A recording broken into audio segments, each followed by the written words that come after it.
Alright guys, so welcome back dito sa ating channel. So may bagong trending ngayon guys na pinagkakaguluhan ngayon. Kasi itong si Jesse ng Base Network ay nag-post tungkol nga dito sa first dollar. So mukhang may airdrop yata at maganda yung developer nito kasi in-endorse to ni Jesse ng Base Network.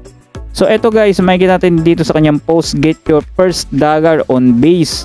Ayan, firstdollar.money. Ayan. So dito ay makakakuha tayo dito na parang ID guys, no? So para siyang ID. Yan. So ito makikita nyo. Yan. So kung gusto nyo itong subukan guys, try natin. Baka sakaling maganda. Baka paldo ito, no? So ito yun guys. Nasa website tayo. Punta tayo sa website ng Base. Base tuloy ng first dollar. Ayan. So ito. Ang gagawin lang naman natin dito guys is i-connect lang natin yung ating Twitter account dito at mag-register tayo gamit yung Gmail, no? So napakadali lang naman, yun lang naman gagawin natin. So eto guys, kung gusto nyo subukan, yung link nito nasa video description, makakuha tayo dito ng points. So points ang iniipon dito, magay natin pagluto guys, no? Kasi mismong si Jesse ng Base Network ang nag-post nito, no? So ayan, so ang gawin natin, copy-paste nyo yung link or pag pinindutin nyo yun, madadirect kayo dito, then join the tribe. Ayan. So try natin guys. So sign in. Ayan. So gamit lang kayo ng Gmail, no? Ayan. So gamit tayo ng Gmail. Tapos confirm lang natin siya. Ayan.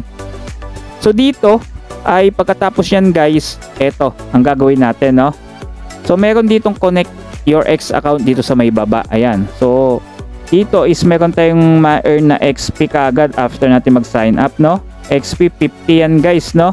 Tapos meron siyang 500 XP kapag nag-connect tayo ng Twitter account at i-claim natin yung ID card.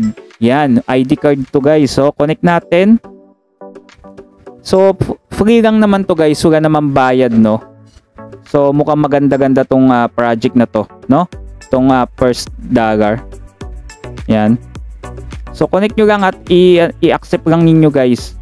Napakadali lang naman gawin ito eh. Sundan nyo lang. So ayan, ayan. So meron na tayong first dollar na ID. Ayan, claim. So dito gagawin nyo lang sa may profession. Ayan, halimbawa ano kayo? Content, no? Yan, or marketer, depende na yun. Developer, creator, ito, creator na lang. Tapos pangalan natin, sabihin na natin magano kayo or kung ano pangalan nyo, no? Yan, so gagawin lang natin. Tapos dito signature, ayan yung ano lang ninyo, pangalan nyo na lang din, no? Yan. Ayan, so gawa lang tayo. Yan, so claim lang natin. Yun, boom. Ayan, so meron na tayong ID card. Ayan. So ito pwede nyong i-share upang makakuha kayo ng another XP guys. So ito lang yung ano guys, wala namang ibang task dito eh. So back lang natin siya. Ayan, so ganun lang. Basic lang at nakapag-join na kayo, nakapag-claim na kayo ng ID card. Magay natin mamigay sila ng airdrop sa mga may ID card, no? Dito, may ID card dito kay first dollar. So magay natin guys, no? Join nyo na din at idagdag nyo na din to sa inyong mga airdrop list, no? Free lang naman, wala naman tayong ginastos dito. Yan, so ganun lang kadali guys. Sarihan nyo na, basta yan si Jesse mag-post yan, maganda yan guys, no? Hindi naman basta-basta magpo-post yan na ikasisira niya, no? So yun na lang, so thanks for watching. Kung bago na kayo sa ating video, huwag nyo din kalimutan mag-subscribe nang lagi kayong updated sa mga next pa nating mga video.